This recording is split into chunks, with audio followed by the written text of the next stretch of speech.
देखिए, और धर्मेंद्र प्रधान भी उनके साथ मौजूद है, ठीक उनके बगल में।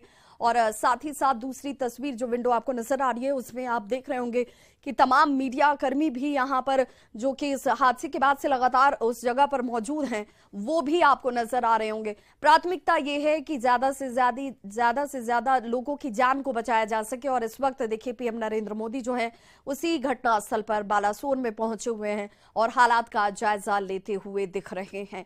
दुखद ये कि इस वक्त गर्मी की छुट्टियों में बच्चे जो हैं वो ज्यादा संख्या में बताया जा रहे हैं कि अपने अपने घरों के लिए छुट्टियों में अपने अपने गंतव्य के लिए रवाना हुए होंगे। जो आंकड़ा इस वक्त सामने आ रहा है, हालांकि रेलवे की तरफ से ये कहा जा रहा है कि सिर्फ ये लोगों की जानकारी के लिए नहीं, उन तमाम यात्रियों और पैसेंजर्स के जो डिटेल्स हैं, नंबर्स हैं, उनके लिए हेल्पलाइन नंबर जारी कर दिया गया और उन्हें हर जानकारी मुहैया कराई जा रही है। उनके अपने कहाँ हैं, सुरक्षित हैं, नहीं है, क्या उनके जान का नुकसान हुआ है, हर एक चीज की जानकारी दी जा रही है। लेकिन अपनों की तलाश में अपने जो हैं वो ग्राउंड जीरो पर भागते हुए, रोते हुए देखे जा सकते थे। जो लोग यहाँ पर पहुंचे, जिन लोगों ने इस हादसे को खुद झेला है, कई लोग बेसुध नजर आए, कुछ कहने की स्थिति में नहीं थे। कई लोगों ने ये कहा कि मौत जैसे छूकर निकल गई हो और क्या हो गया, कुछ चंद सेकंड, और उस चंद सेकंड में कई लोगों की जिंदगियां खत्म हो गई। उनकी यात्रा पर विराम लग जाता है। कई लोग खुश नसीब रहे जो बच गए हैं। जो सामने की बोगियां रही, उन बोगियों को ज्यादा नुकसान पहुंचा। जिन बोगियों के ऊपर दूसरी बोगी चढ़ जाती है, उन बोगियों के लोगों को जान गंवानी पड़ी है। हालांकि अभी भी बताया जा रहा है कि 2 से 3 ऐसी बोगियां हैं जो कि पूरी तरह से एक दूसरे पर चढ़ी हुई है और उनके लिए युद्ध स्तर पर यहां रेस्क्यू ऑपरेशन चलाया जा रहा है कि उन बोगियों को एक दूसरे से अलग किया जाए। गैस कटर का इस्तेमाल किया जाता हुआ क्रेन मंगाया गया है, हेलीकॉप्टर्स की मदद ली जा रही है, वायुसेना इसमें मदद कर रही है, ताकि अगर जो घायल, अगर इसमें किसी भी जिंदगी के बचने की संभावना हो तो उन्हें वहां से रेस्क्यू करके सबसे पहले अस्पताल पहुंचाया जा सके। और इस वक्त ये तस्वीर आप देख रहे हैं बालासोर ओडिशा की, जहां पर पीएम मोदी जो है वो पहुंचे हुए हैं और उनके साथ रेल मंत्री अश्विनी वैष्णव हैं, धर्मेंद्र प्रधान आपको नजर आ रहे होंगे। और इससे पहले ओडिशा के मुख्यमंत्री नवीन पटनायक भी लगातार हालात का जायजा लेते नजर आए। बालासोर की ये तस्वीर आप देख रहे हैं जहां पर यह हादसा हुआ। बहुत हृदय विदारक, दुखद और जबरदस्त यह हादसा, जिसमें कई लोगों ने अपनी जान गंवा दी, जिनकी यात्रा यहीं समाप्त हो गई। और हादसे के पीछे इस वक्त क्या वजह रही ये तो अभी स्पष्ट नहीं है, लेकिन जांच जरूर की जा रही है।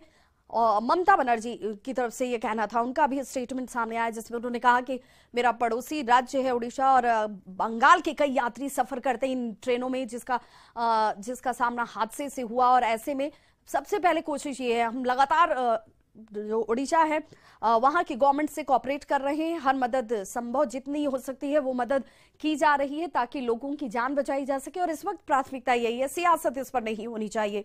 और यही इस वक्त सभी राज्यों की तरफ से कहा जाता हुआ कि इस तरह के हादसों पर सियासत कतई उचित नहीं, और कोशिश ये कि सभी लोगों की जान बचाई सके।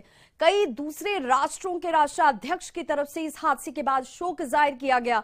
उन्होंने कहा कि जो शोक संतप्त परिवार हैं, उन परिवारों के परिजनों के प्रति हमारी गहरी संवेदना है। ये जबरदस्त यह हादसा जो बेहद दुखद है। हालांकि अब घटनास्थल का जायजा लेते हुए प्रधानमंत्री नरेंद्र मोदी भी आपको नजर आ रहे होंगे, जो यहां पर ग्राउंड जीरो पर पहुंचे हुए हैं और एक एक चीज को खुद देखते हुए। और ये वो हालात है, ये वो जगह है जहां पर अचानक से लोग जो है हादसे का शिकार हो गए। और 6:30 से 40 का वक्त बताया जा रहा है शाम के, जब ये हादसा हुआ था। और हादसे में एक ट्रेन जो सबसे पहले हादसे का शिकार हुई, उसके लोग संभलने की कोशिश करते, बचने की कोशिश करते, निकलने की कोशिश करते। अचानक से दूसरी ट्रैक पर दूसरी ट्रेन के आ जाने की वजह से यह हादसा और ज्यादा भयावह और विस्फोटक नजर आया, जिसमें कई लोगों ने अपनी जान गंवा दी है।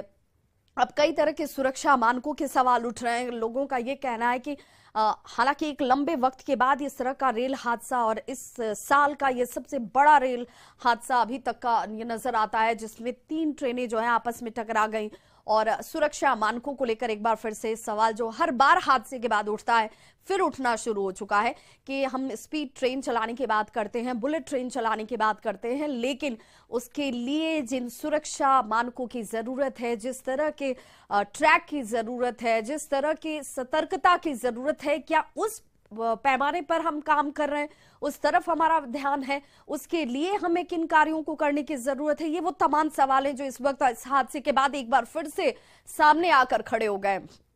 और ये एक्सक्लूसिव तस्वीर आप देख रहे हैं उड़ीसा के बालासोर की, जहां पर पीएम मोदी पहुंचे हुए हैं। अब से ठीक थोड़ी देर पहले ही वो यहां पर पहुंचे और ग्राउंड जीरो पर जाकर एक एक बॉगी के पास वो पहुंच रहे हैं, देख रहे हैं कि आखिर क्या हालात हैं, किस तरीके से यहां पर कार्य किए जा रहे हैं, कौन कौन सी टीमें इस कार्य में लगी हुई हैं, कहीं कोई खामी तो नहीं है, कहीं कोई कमी तो नहीं है। अगर किसी तरह की कोई तकनीकी या किसी तरह की कोई परेशानी है तो उन परेशानियों को कैसे दूर किया जाए, उसके लिए किस तरह के सहयोग की जरूरत है। और सुरक्षा के दृष्टिकोण से भी देखिए यहाँ पर आपको पुलिस के और स्थानीय जो प्रशासन है उसका सहयोग लिया जाता हुआ तमाम लोगों की मौजूदगी आपको नजर आ रही होगी। और इस वक्त बालासोर में प्रधानमंत्री नरेंद्र मोदी मौजूद हैं और घटनास्थल पर पहुंचकर उनकी तरफ से मुआयना किया जाता हुआ ग्राउंड जीरो का, जहां पर यह हादसा हुआ है। तो ये तस्वीरें सीधी आप देख रहे हैं बालासोर ग्राउंड जीरो से ही, जहां पर पीएम मोदी इस वक्त पहुंचे हुए हैं। अब सवाल ये कि आखिर हादसे के पीछे की बड़ी वजह क्या रही, और अब उन सवालों के जवाब भी तलाशे जाएंगे। लेकिन फिलहाल जो यात्री हैं उन यात्रियों कि आप बीती आप सुनेंगे तो आपके भी रोंगटे खड़े हो जाएंगे। उन लोगों का सीधे तौर पर यह कहना था कि अचानक से तेज आवाज और आवाज के साथ बोगियां इधर उधर पलट गईं। हम इसमें से निकलने की बचने की कोशिश करते और तभी सामने से दूसरी ट्रैक पर आती जो ट्रेन है वो एक बार फिर से जोरदार टक्कर होती है मालगाड़ी के साथ, और यह हादसा जो है वो ज्यादा भयावह और खतरनाक हो गया। हालांकि इस वक्त आप तस्वीर देख रहे हैं जहां पर स्थानीय लोग, और इन स्थानीय लोगों के जज्बे को सलाम करना होगा। इन लोगों की वजह से कई जानें जो हैं अभी सुरक्षित या बची हुई हैं, तो उनमें इनका योगदान बहुत बड़ा है, क्योंकि जब तक प्रशासन आती तब तक कई लोगों को इन स्थानीय लोगों ने, युवाओं ने, जो आसपास के ग्रामीण है, उन लोगों की तरफ से ही रेस्क्यू किया गया। हालांकि तकनीकी तौर पर वो बहुत ज्यादा कैसे लोगों को अंदर से बाहर निकाल पाएंगे, क्योंकि भारी भरकम ट्रेन की बोगियों के बीच फंसे हुए लोगों को निकालना और उसके बाद उन्हें अस्पतालों तक पहुंचाना, सब कुछ इन ग्रामीणों के अकेले के बूते की बात नहीं थी। इसके बावजूद जिन लोगों को इन लोगों ने अपनी मदद से निकाला और पहुंचाया अस्पतालों तक, उनकी वजह से जान बच पाई है, कई लोग जिंदगियों की, कई लोगों की जान बच पाई। और ये तस्वीर आप देख पा रहे हैं उन बोगियों की जो कि पूरी तरह से देखिए क्षतिग्रस्त हो चुके हैं।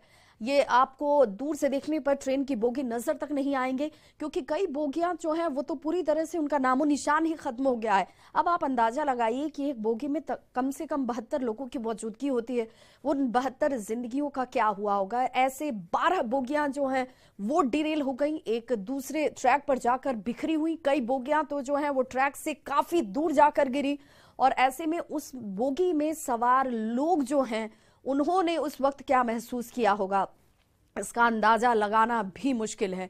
इस वक्त ये तस्वीर आप देख रहे हैं जहां पर प्रधानमंत्री नरेंद्र मोदी जो हैं यहाँ पर खुद जो अधिकारी ग्राउंड जीरो पर काम कर रहे हैं, रेस्क्यू ऑपरेशन चला रहे हैं, उन लोगों से वो एक एक जानकारी लेते हुए क्षतिग्रस्त बोगियां, ये ग्राफिक्स के जरिए भी आप देख पा रहे होंगे। और आप इन तस्वीरों को देखकर अंदाजा लगा सकते हैं कि जरा सोचिए कि ट्रेन की ऊंचाई क्या रहती है, और उस ऊंचाई पर ट्रेन के ऊपर ट्रेन की बोगियों का चढ़ जाना, कई ट्रेनों को पूरी तरह से दबने की वजह से खत्म हो जाना, कई बोगियां जो हैं वो ट्रैक को भी छोड़कर दूर जाकर गिरती हैं।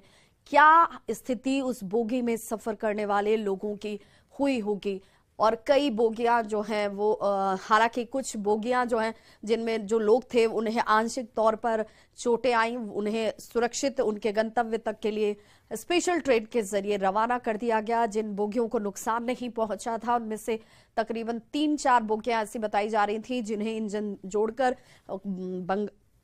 कोलकाता और हावड़ा के लिए रवाना किया गया और जिन लोगों को हल्की फुल्की चोट आई थी उन्हें वहां पर मेडिकल सुविधा भी दी जा रही है। हादसे वाली जगह पर इस वक्त पहली तस्वीर जहां पर प्रधानमंत्री नरेंद्र मोदी पहुंचे हुए हैं बालासोर ओडिशा और हालात का जायजा लेने के बाद अब अधिकारियों से बातचीत करते हुए पीएम मोदी कि आखिर इस वक्त तक ये तमाम लोग कहां से ताल्लुक रखते हैं, कितने पैसेंजर्स थे, इनमें कितने बच्चे और क्या स्थिति इस वक्त रेस्क्यू ऑपरेशन की है, ये सब कुछ बारीकी से जानकारी लेते हुए प्रधानमंत्री नरेंद्र मोदी की तरफ से सेना के आपको जवान नजर आ रहे होंगे जो कि एक्सपर्टीज उनके पास होती है, जिन विशेष तौर पर ऐसे हादसों के बाद किस तरीके से लोगों को इन भारी भरकम लोहे की चादरों के बीच और सीट के बीच फंसे लोगों को निकाला कैसे जा सके, उनकी जान को नुकसान कम हो सके, वैसी परिस्थितियों में ये काम करते हैं। और विषम परिस्थितियों में काम करने वाले हमारे सेना के जवान भी इस वक्त युद्ध स्तर पर यहां रेस्क्यू ऑपरेशन चलाते हुए लोगों की जान बचाते हुए, और एसडीआरएफ एनडीआरएफ की टीमें भी आपको नजर आ रही होंगी, लोकल्स लोगों की मौजूदगी है और हादसे के बाद से लेकर अभी तक लगातार स्थानीय स्तर पर लोगों की तरफ से मदद जो है वो लगातार की जाती हुई। और ये तस्वीरें, 4 तस्वीरें आपके टीवी स्क्रीन पर, और देखिए इन तस्वीरों में हर तरफ आपको वो बोगियां बिखरी हुई नजर आ रही होंगी जो 2 पैसेंजर ट्रेन आपस में टकराए और मालगाड़ी से जाकर एक पैसेंजर ट्रेन की टक्कर होती है। और ये देखिए एक्सक्लूसिव तस्वीरें इस वक्त जहां पर प्रधानमंत्री नरेंद्र मोदी चिंतित अवस्था में नजर आ रहे हैं क्योंकि यह हादसा ही इतना जबरदस्त है, इसे देखकर किसी का भी दिल जो है वो दर्द से भर जाएगा, क्योंकि इस हादसे में अंदाजा भी आप बड़ी मुश्किल से लगा पाएंगे कि उस वक्त जो बैठे हुए लोग होंगे उनके ऊपर क्या बीती होगी। एक के ऊपर एक लोग जो हैं वो गिरते पड़ते नजर आए। कई ऐसे चश्मदीद थे जो लोग उस वक्त यात्रा कर रहे थे, जिन लोगों ने खुद इस हादसे को महसूस किया, हालांकि वो खुशनसीब रहे कि उनकी जान बच गई। उनका ये कहना था कि हर तरफ सिर्फ और सिर्फ लोग जो थे वो चीखते चिल्लाते नजर आ रहे थे और वो अपनी जान बचाएं, किन लोगों की जान बचाएं, उनकी तरफ से क्या किया जाए, उस वक्त उनकी मानसिक स्थिति भी